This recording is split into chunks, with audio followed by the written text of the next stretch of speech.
Welcome back to the Level Up Life Muscle and Mindset Mastery. Today's episode isn't just about overcoming setbacks. It's about how fitness can shape your identity, build your mindset, and become a life skill that carries you through anything. I'm sitting down with three young people I've had the privilege to coach over the past few years: Cade Sanborn, Lola Smith, and Ryan Bettendorf. Each one of them's faced pretty serious adversity. Cade came back stronger after breaking his wrist. Ryan rebuilt himself physically and mentally after tearing his ACL. And Lola, born with hemihypoplasia, a condition where one leg's smaller than the other, never once let it define her limits. This conversation goes beyond injury and adversity. It's about how all three of these didn't just recover, they turned fitness into a foundation of their lives, a tool for discipline, confidence, and personal growth, a way to level up every single day. Let's get into it.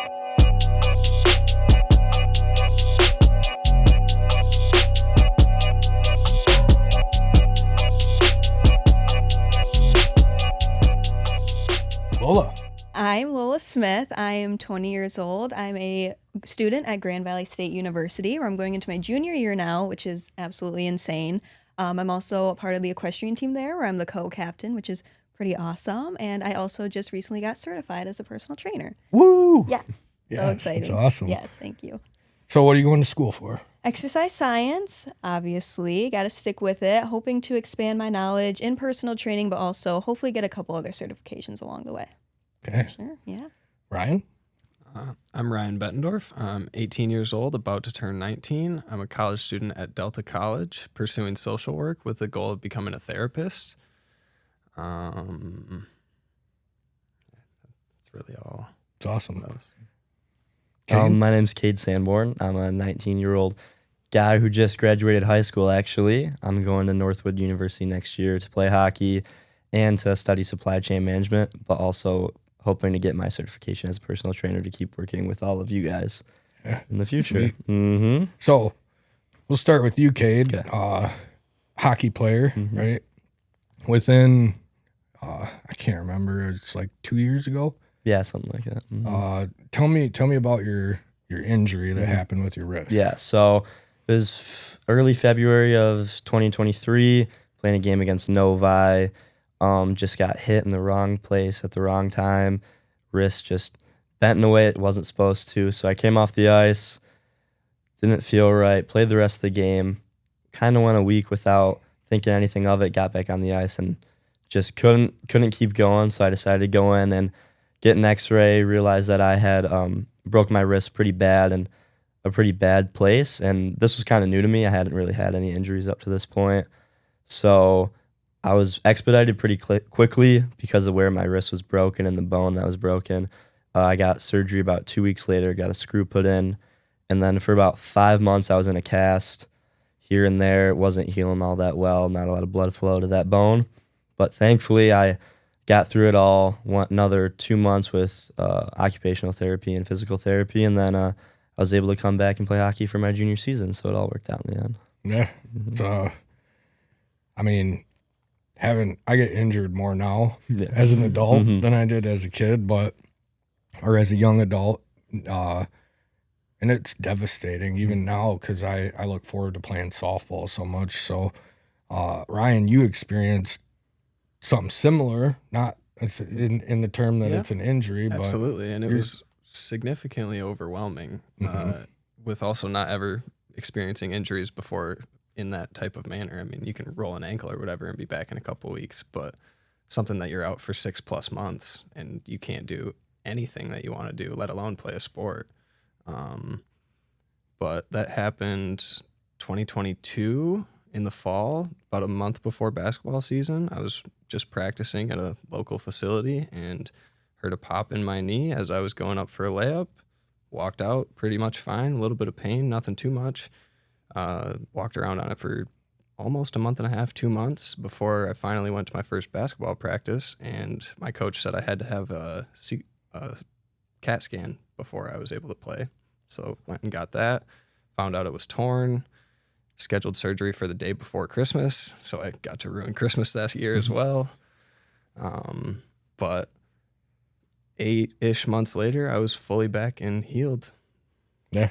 So, ironically, my knee surgery I had back in, I guess I didn't realize you had it the day before Christmas. Day before. Yeah. So this knee surgery, when I had that, was also the day before Christmas. So, some irony there. Right. I didn't know that we had that connecting point. Mine was probably, yours was 22. Yep. Mine was 2012. Oh, wow. 10 years earlier. Yeah. Okay. Yep. So, Lola, Yes. hemihypoplasia, right? Yes, Is that- hyperplasia, yep. So, tell me, like, your whole journey with that, when you found out, and what is it? Yeah, so I have left-sided hemihyperplasia, which basically means the left side of my body gets significantly more nutrients than my right side, which basically means my right side is significantly smaller, all the way down from bone density to muscle density to blood flow, everything like that. It affects my vision on my right side. And it kind of was a gradual process learning it because as a kid, didn't really notice anything. And it kind of started when I got into my teens that I noticed my back was it was debilitating. I couldn't hardly walk. I could hardly stand. I had to quit all my favorite sports. And we couldn't figure out why. We went to every doctor, everything. And it wasn't until actually I went to Jeff Berard at the chiropractor and he noticed my one leg was significantly longer, which was my left one. And then literally from there, it kind of took off. We went to every doctor and they finally diagnosed me with the hemihyperplasia. And we did a whole bunch of scans because it can be caused by a tumor. So obviously we checked for that. Thankfully, it wasn't that. Basically, they just said it happens to some people. So I got a lift in my shoe, which helps me walk a little bit better. And yeah, it's just kind of a thing I have to live with now. I can't really fix it as much as I have to live with it. But yeah, it was a gradual process learning and kind of figuring out what it was. But yeah, been living with it since then, since I was born. So you had to adapt your life. The back pain probably came from your gait being off, and similar, like when you have plans of playing basketball and then you injure, or you had to miss, was it part of hockey and part of baseball? Yeah, I missed the rest of the hockey season that year. I broke it, and then the entire sophomore baseball season. Yeah, so you have to adapt, and when you have, it goes into expectations, like you were expecting to play basketball. It was your junior year, right? Yep. So you missed your whole junior season. Yep. You missed your sophomore season, and you stopped riding horses for a while for because 3 of, years. was it because of that? Yep, it was that. And then I think that just got to my mental side and kind of just it just all added up. But that was my breaking point for sure, was just the back pain, 100%. Yeah. Yep. Anytime the gate's thrown off, I remember when you started training, yours was a little bit off. You didn't have any lower body stuff going on, but I remember gaining strength back, and we had to start with work the broken side back to strength before we had to even it out first before we could push your other side. So I want to know, as far as mindset, when you two got injured, so in that moment you found out, was it like, why me? What was your initial thought process? I mean, when I knew that my wrist was broken, I wasn't necessarily thinking why me, but I kind of figured you play sports long enough, you're bound to get hurt. But at the same point, most people think broken wrist is not that bad. So not knowing the extent of what my injury actually was at that point, I think I had a pretty good mindset. But I do have to say, as time went on, it got pretty discouraging. So not necessarily why me, but it was pretty disappointing. What about you, Ryan?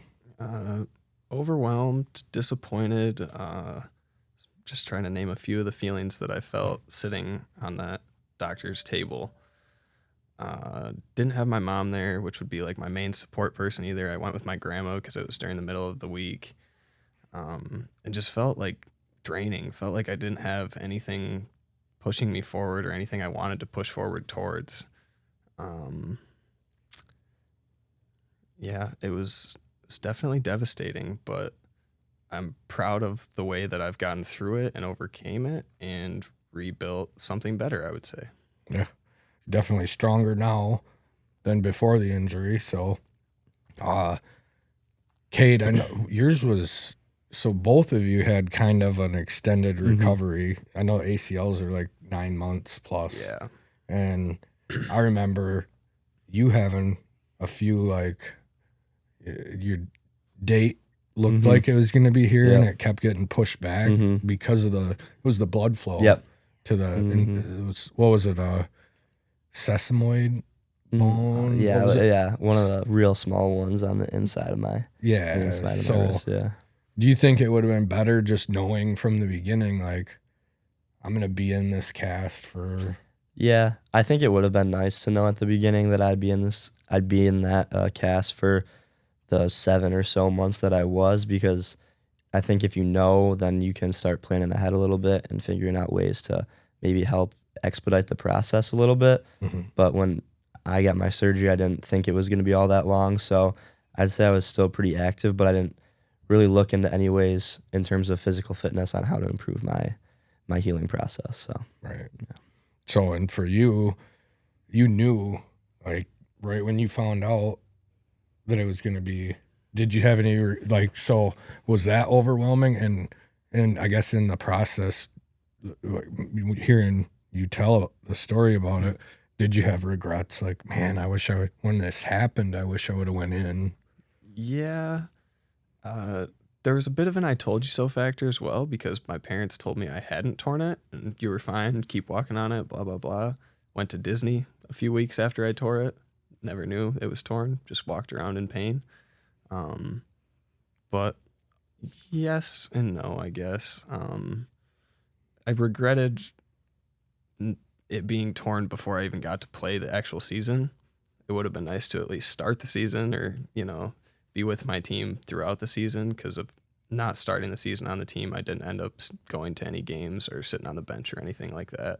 So I just lost the community feeling that you get from being on a team as well, and felt really alone for a few months when I was just sitting in bed with a nice long hip to ankle brace on my leg. Yeah. Never did the torn ACL. Never broke my wrist. So I had injuries, and I know my personal experience is like, I go into denial where it's not hurt. It's just, it'll heal really quick. There's not something significantly wrong in there. And I kind of wait to get it checked out. And then I end up, 4 months later, it's not healing, and finally come to grips with the fact that something's significantly wrong. So I look at, in the future, if I have an injury, like, the perfect thing to do is to get it checked out right away. Yeah, instead of putting it off, and which could potentially make the healing process even longer. So, Lola, Yes. when you had to quit riding horses, like, I know that's like your love. Yeah. It would be like hockey for you, basketball for you, even baseball. Yep. When you had to quit and you couldn't play, or ride, what was that like mentally? It was very tough, especially at that age. I mean, I was just freshly a teenager. I had been riding since I was 5 years old, and having to leave that behind was it was very challenging, especially because that was the time when, I was finally starting to grow up, get into what I wanted to, and it just came to the point where I just couldn't anymore. As much as I wanted to, I knew that I couldn't keep going, because it wasn't only physically affecting me, but mentally. So I kind of started, like, beating myself up. It was every time I wanted to ride, I couldn't. I'd be in pain.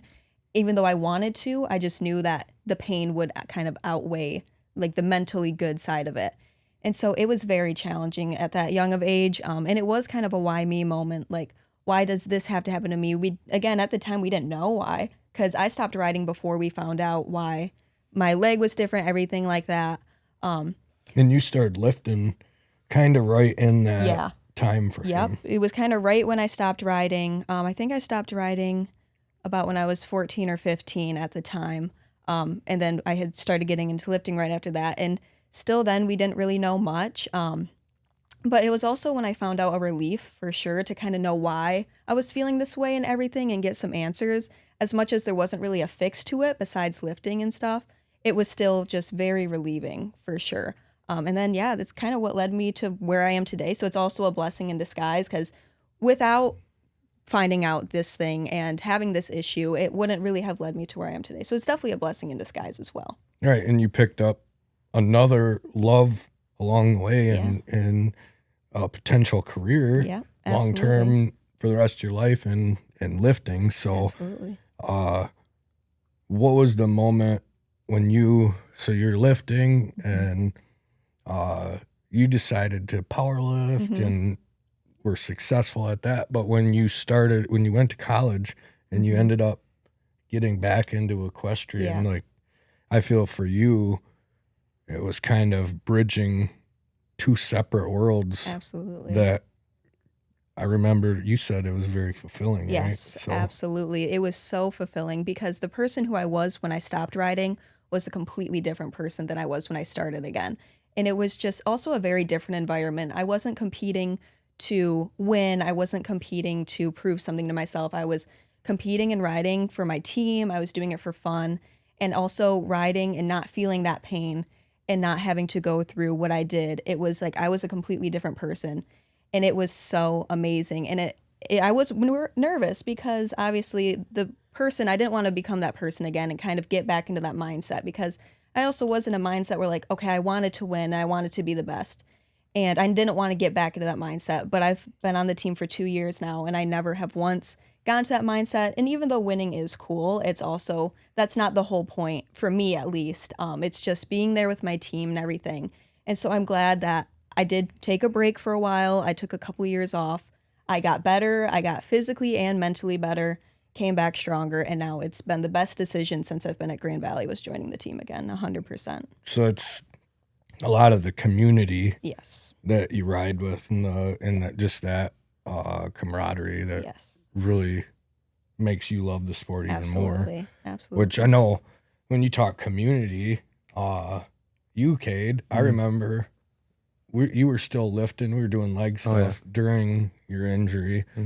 And I remember it stuck out to me about you that you, even though you weren't able to play on the baseball team, you were still part of that community. You still go contribute in some way. So tell me how hard was that, dude? Because I mean, you know very well we like to compete, me and you especially. So to not be able to go on the field and compete on the field, it was pretty tough. But at the same time, like you said, to have that community, be on the varsity team as a sophomore with all those guys, all those seniors, to talk to you every day, ask you how you're doing, see if they can help in any way, and just be involved with them, I think is underappreciated a little bit because Ryan said it, like you're in a cast or in a brace for a long time and you're just sitting there by yourself. It gets pretty lonely on the outside looking in. So to be on the inside and see everybody every day and be a part of that team still, it's a big thing.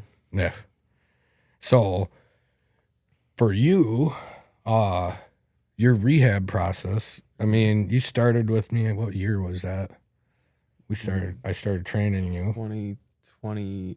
I started with you before I hurt myself, correct? So it would have been 22, like the summer of it. So we started building up some of your leg strength before the surgery, I believe. Yep. Yeah.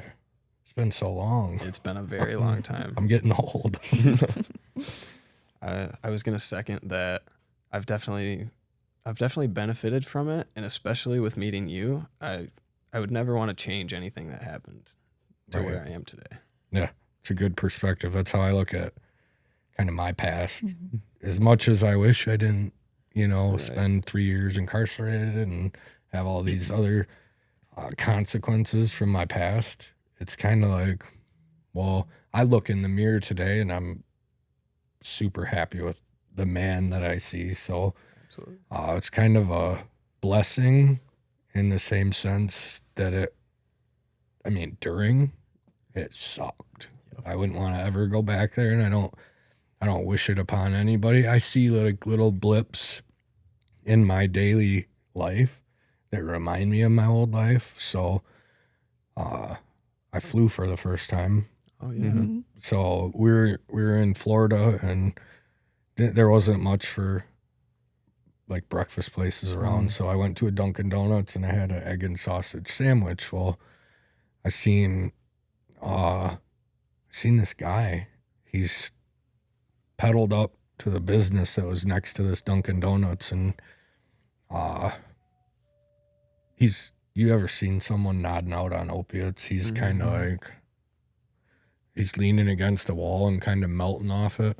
And I remember personally being that high or being around people that were that high, and then he ended up falling over and his bag spilled out and a bunch of needles were on the concrete. And I was like, and initially I'm like, should I go say something to him? And I'm like, yeah, no. And I kind of went back and forth. He ended up picking up all his needles and leaving before I went out. And I reflected like, man, I'm so glad I'm not in that position anymore. I'm not in that life. And I also had this wave of just empathy for that guy because I've been there. So when you hear someone tore their ACL, or you hear someone going through something, same for you.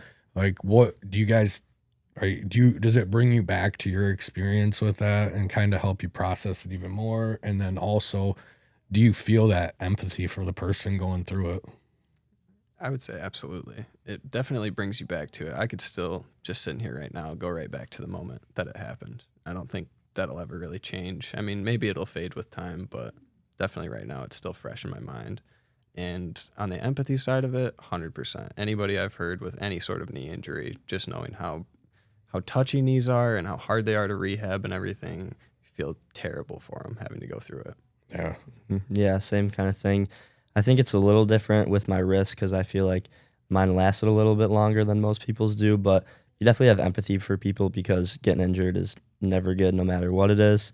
So I think it's easy for me to maybe say, well, oh, theirs isn't as bad as mine was, but you can't do that, and you just got to wish people the best and just help them in any way you can. Right.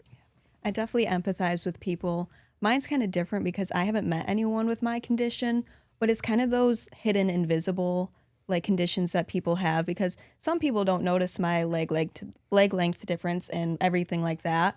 But I have met people who do have kind of internal problems that you might not see from the outside, but they have it in the inside. And I definitely empathize with those people because it's like some people don't think there's anything wrong with you and they don't think you have any problems going on, but they have those internal issues and, physically and mentally. So I definitely empathize with those people who you might not see it, but it's there. And everyone has their struggles. Everyone has their challenges, whether you can see them or not. And that's why I empathize with everyone, no matter how big or little their problems are. Everyone's got their own, and we're all fighting them in every way we can, for sure. Yeah. So as far as like the injuries go, or just like what you said, just trying to empathize with everyone. Yeah. I think sometimes that gets overlooked. Yeah, Like, absolutely. Especially with social media. Oh, yeah. Absolutely. It's like everybody's life's so perfect. Yeah. They paint these pictures that there's nothing wrong with their life. Sadness doesn't exist in their life. Everything's perfect.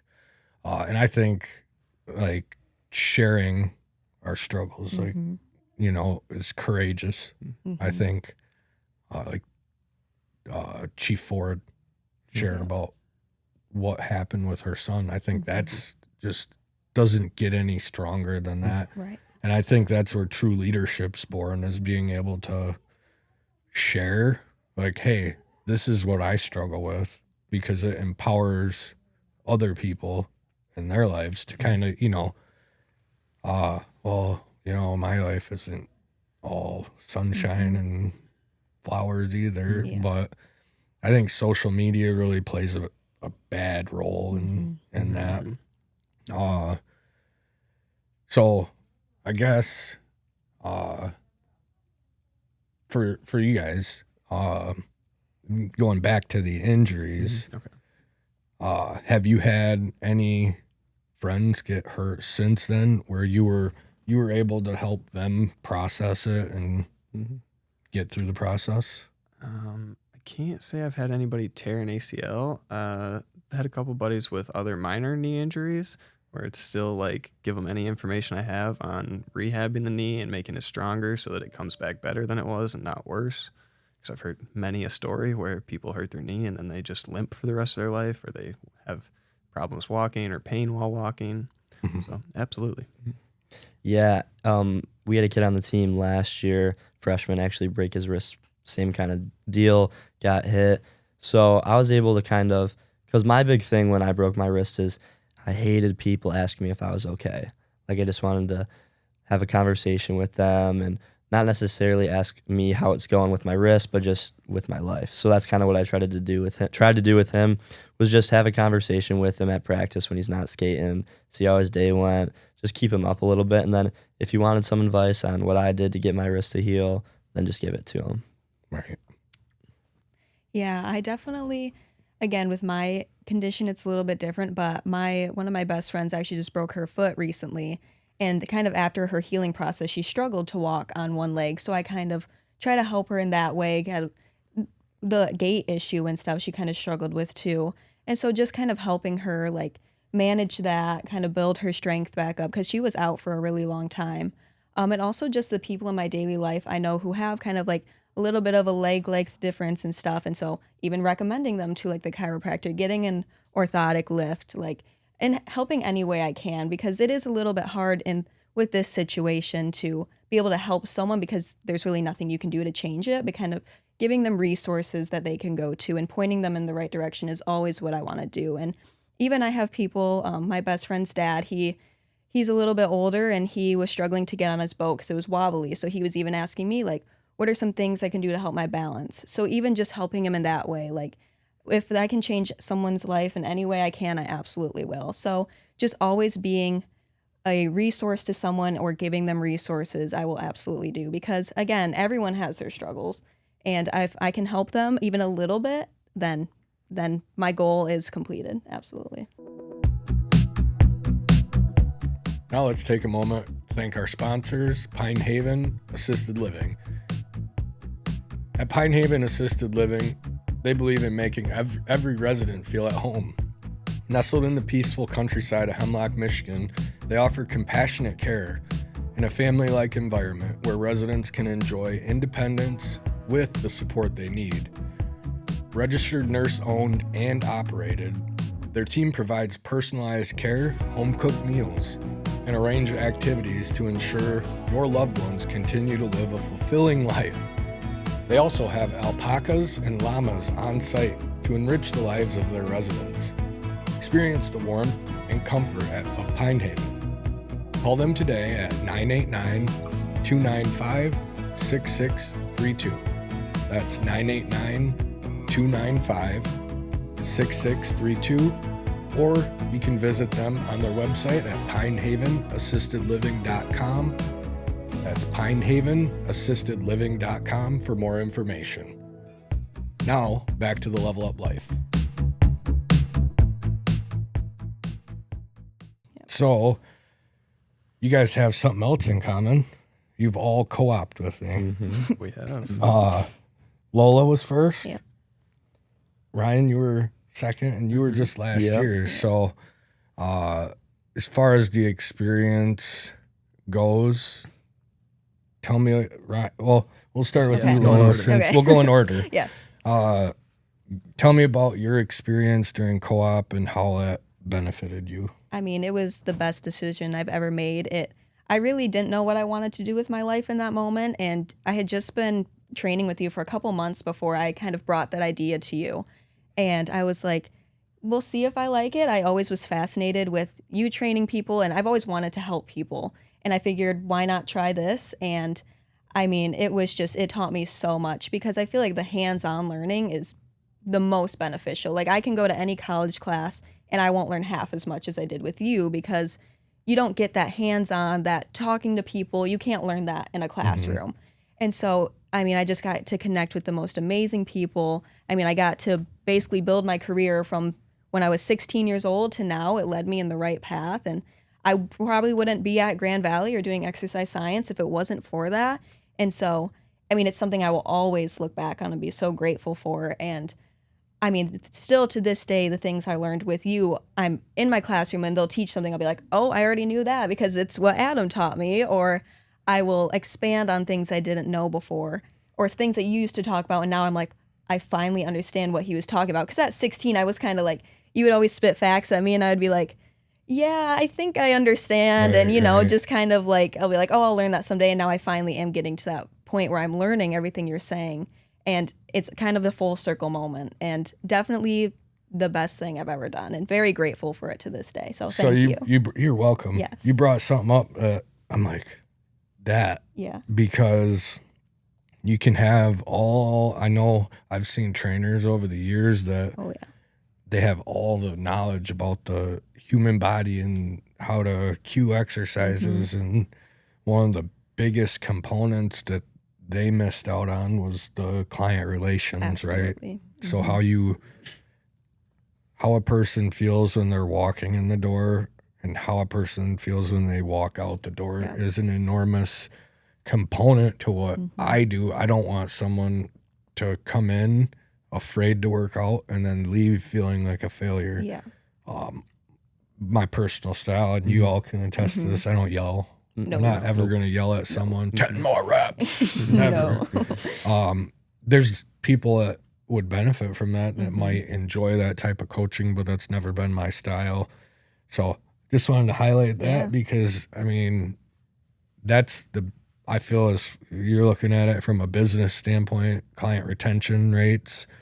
If you look at it from a purely enjoyment standpoint, it makes it more enjoyable. Yeah. And I know you guys all trained with me. So like my dad jokes are fire. Oh, yeah. There's something. So, I mean, just even those, they're cheesy, but they have their place. Yes. Groan, eye roll, whatever it is. It keeps that atmosphere light for people that are going through Yeah. the trenches of, I mean, leg extensions. Oh, yes. Bulgarians, something like that. Oh, So yeah. we'll go to you next, Ryan. All right. I would say it was one of the more, how do I want to say it?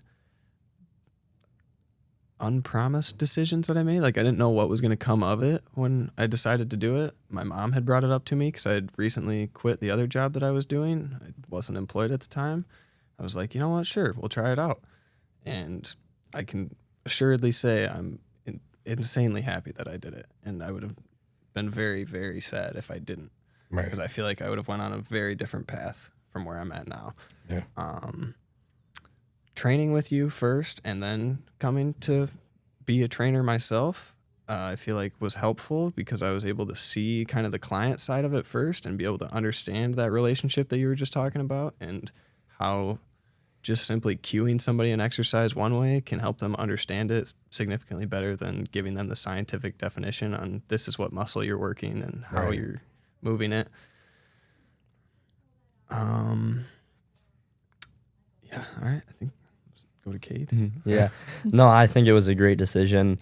I think I was, from the start of senior year, I knew I wanted to co-op with you because I saw how much Ryan had enjoyed it the year before, and I know Lola had done it with you too. So I was very excited, and at that point, I didn't really know if I wanted to go into business or exercise science. Ultimately decided to go into business, but I think there's a lot to be said with you showing me the business side of how you run things, taking me to Wake Up Midland, meeting different businessmen and women, and just learning how to talk to people. Like Lola said, I feel like that's the biggest thing I learned. I wasn't exactly the most outgoing person, so just learning how to talk to different people. Everybody has their own struggle, and learning how to relate to everybody, I feel like is a skill that will last me a lifetime, and couldn't be more thankful for it. Yeah. So the big thing, like I tell if a parent comes during a consult about like, I want my kid to start training, whether it's ACL rehab or another injury or just to expose them to exercise. It's not just the physical activity during the time they're training with me. It's the education. And none of you actively train with me now, but all of you still work out, and it's now part of your lifestyles. So basically what I explain to these parents is you're not only giving them the initial exercise, it's like a class, right? Exercise, weightlifting, nutrition, it's all life skills that if I had the choice for all of you, I would be really glad if you guys did it for your entire lives, because you're going to move better, feel better, look better. Life is going to be more enjoyable for you. So, with that being said, how do you think exercise in general has influenced your life? Oh my gosh, it's just made me so much more confident too. Not even like, I mean, some people work out to change their body and like aesthetically, but it's just made me so confident in like how I feel, how I move. I mean, and also just training like with other people. And it's just made me so much more like empathetic towards people, being able to talk to people, more social. And then it's just changed even when I'm not exercising, just how I move. Again, I was barely able to walk or stand for more than 10 minutes at a time when I was, before I was diagnosed, before I got to working out. So now even just being able to do that again and not feel that pain.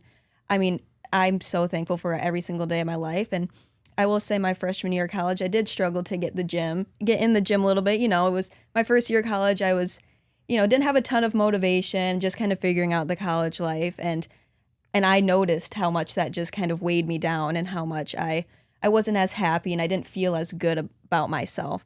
And so then now getting back into the gym finally, I'm so glad I have and that I didn't fall off that train. Because obviously, even though that was my major, sometimes I don't always practice what I preach. I can tell my clients to get in the gym, but that's the biggest struggle, is getting in the gym myself. And so now having that mindset back of, okay, this is how I feel. I had my friends tell me when I got back in the gym that I just looked so much happier, that they could tell like the way I looked, that I was glowing. I had one of my friends say after I got back in the gym. So it really makes a difference, even if it's not aesthetically or physically, just internally and mentally, it makes the biggest difference in the world. So something you said that I want to highlight was you kind of admitted you didn't work out your freshman year as much, but there is, I think it's seasons. There's an ebb and flow with nutrition. There's an ebb and flow with how frequently you go to the gym. Like, my workouts personally, right now they're not in the flow state. They're more in the ebb state, because now when I go play softball, Ryan, you know, I get injured and my body just doesn't recuperate. So it's not conducive for my body to go train a Monday after I played 5 games of softball. I feel like I got hit by a Mack truck. Where when I was younger, it was a little bit different. I'd recover. So part of that is the ebb and flow. Like, I've had periods where I was using, where I didn't work out at all.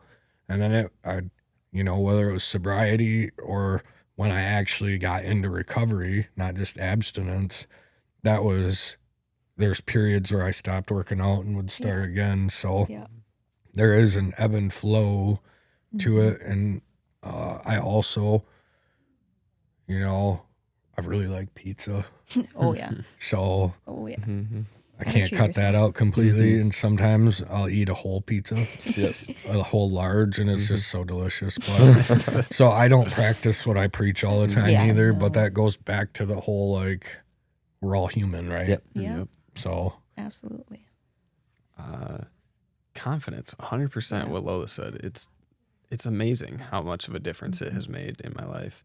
Just the consistency of working out every day doesn't even, yes, I lost weight. Yes, I gained muscle, all that, but it's not the biggest thing. It's how I feel internally and how I feel carrying myself every day.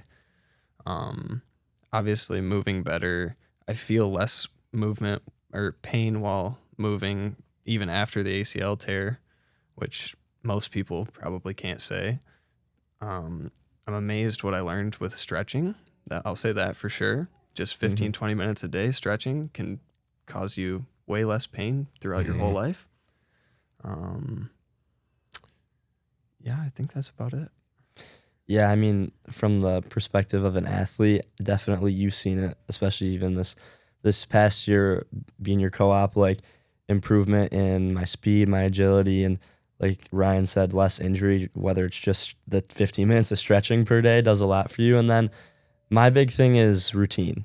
Like you get in the gym, you go to the gym the 5 days of the week and you have Saturday, Sunday off. But the thing I struggled with for a long time before I really started lifting was feeling like I wasn't really doing anything during the day. I was just kind of wasting away. So what I found is I go to the gym every day. If nothing else, I bettered myself in some way. Yeah. Absolutely.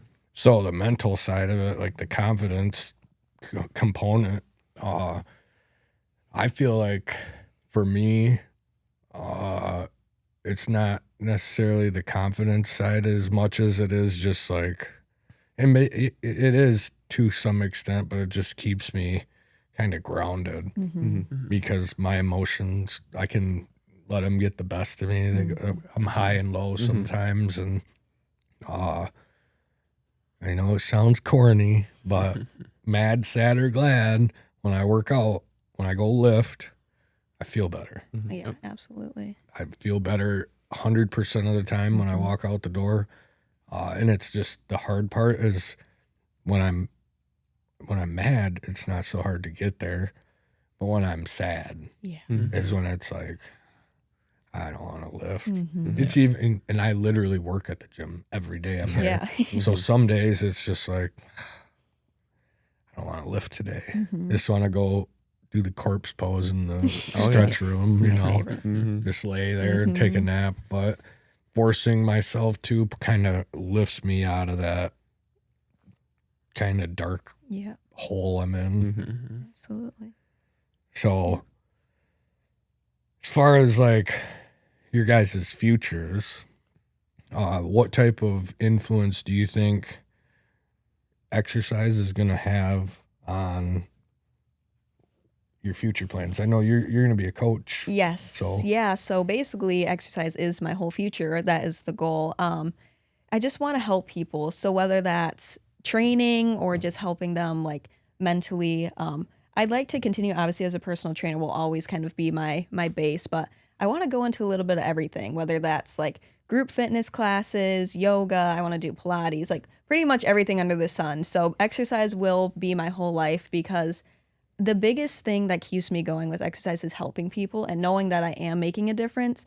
And like we were just talking about, the mental side of it too. It's not just going to the gym to get physically better. I mean, we have all of our clients leaving the gym. They'll come in a little bit sad, talk to us about their problems, and then they'll leave just with that weight lifted off their shoulders. So just knowing that I can even be an outlet for them to talk to and they feel comfortable enough, just that's my biggest goal in life. It's just helping people. And again, no matter physically or mentally, as long as they're coming in and leaving a little bit happier, then that's my goal. And so that's what I want to do my whole life is just, and like we were doing virtual training, if it's that, just knowing that even if I don't see them in real life or if I only see them once a week, that I'm just even making a little impact. I obviously want to make great big impacts in everyone's life, but if it's little, then I still did my job. Right. Absolutely. So Ryan, you're going into social work, right? It's a social work master's that you're going for. Yep. That's the goal. And how is that tie into fitness? I know we've discussed it in the past, but it doesn't have necessarily a direct correlation, but with what we've been talking about with the mental side of everything, if you're doing therapy with somebody and you can, instead of just being a person for them to be an outlet to and an ear to listen, and you can actually give feedback to them on how to better their life, how to better themselves, how to change the bad things that are happening, whatever they may be, I think it would be a really beneficial thing that isn't around a therapist that's a trainer. Right. And being dual certified in both of those. Game changing. I believe so. As a therapist, I feel like it would be beneficial for the fitness side of things to come along with it, because obviously therapy is pretty well known in the community now. It's not stigmatized as much as it used to be. But to bring fitness along with it so that people are bettering their body and their mind at the same time, I think would be great. I think that I can't remember the doctor. There's a doctor that his quote went something along the lines of, if you could take all the benefits of exercise and put them into a single pill, it would be the most prescribed medication on the planet. Absolutely. And that is like Brandon Hilliker, who I just had on. Okay. I think he said bipolar 1. And he's doing triathlons, and fitness is at the core of his mental well-being. So let's see, me with recovery, it's an antidepressant. Like, I think you'll have a ton of success in the counseling realm, combining it with fitness, and like Lola was saying, just impacting people's lives. I think that'll be huge, man. What about you, Cade? Yeah, so like Ryan said, supply chain management, you don't really think fitness, but we've talked about it quite a bit. I think the gym is one of the best places to meet people and meet new people and develop relationships. So I'm going into college, hopefully have my bachelor's degree in 4 years. You never know who I've met at the gym over those 4 years, if they've got any job offers for me. I know we've talked about that. So most people think of gym culture, especially, as being very one-sided, like just these big bodybuilders. You go in there, but once you take that first step in there, you realize it's people from all walks of life who's got a bunch of opportunities for you, maybe, and just building relationships. 100%. I think that's an overlooked component of the gym, is just the community aspect to it. Everybody's on the same page, just trying to get a little bit better every day. Yep. Or I've seen it to be where it's just trying to fight off aging a little bit, But the connections we make with each other, and you guys know who Joey Swall is? Oh, yeah. How he does like videos of people that are shaming other people and that type of stuff. I think that's a small sample size to really what gyms are like. I think I think it's the focus. It's good to highlight that stuff. I like what he does, but I think it kind of gives gyms the appearance that like there's all these toxic people when you can walk up to 99% of people in the gym and ask them for a spot, and they're gonna gladly help you. So with that, what does leveling up mean to you, Lola? So for me, leveling up means just always improving myself, because I feel like as we grow older, as we kind of go further in our careers, there's always room for improvement. And I never just want to be who I am today. I always want to be growing. And I mean, there's always good growth. So I feel like just as I grow older, just constantly improving myself, which can further kind of improve others. Absolutely. So I think just that self-change and just being the best person I can be for myself and for others. Yeah. I think that's self-reflection too. Yeah. As part of what I'm going through right now. Like I think it has to do with aging.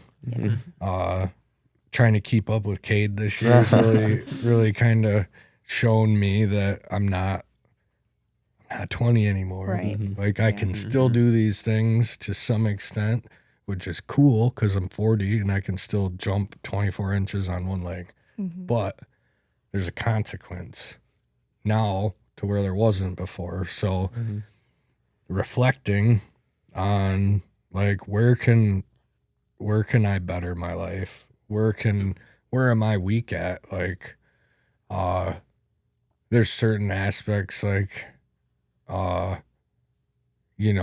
that I may be harder on one individual than the other, and I'm like, I have to step back and kind of self-reflect and be like, am I being equal to everyone, or am I holding this individual to a higher standard than this individual, right?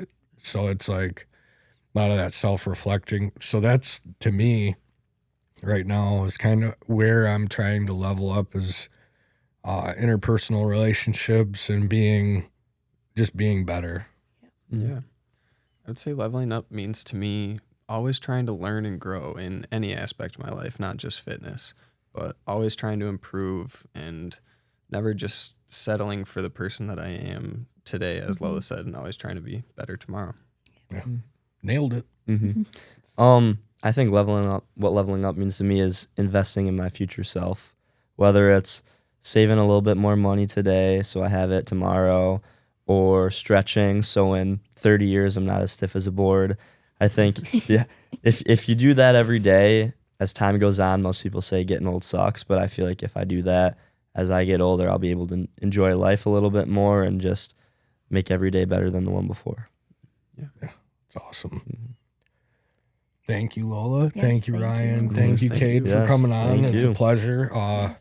I'm really excited to see where all your futures kind of take you, and I have no doubt all of you are going to be super successful in whatever you do. Thank you. All phenomenal human beings, and I'm grateful. I had the pleasure to spend each year with all three of you, because you're definitely all part of the Level Up family for as long as that's around. So Yes, forever. thank you for tuning in, everyone. If you haven't already, go to the page, click like, subscribe, follow, all the things. Share with your friends, please. Let's get the word out. And thank you for tuning in. Deuces.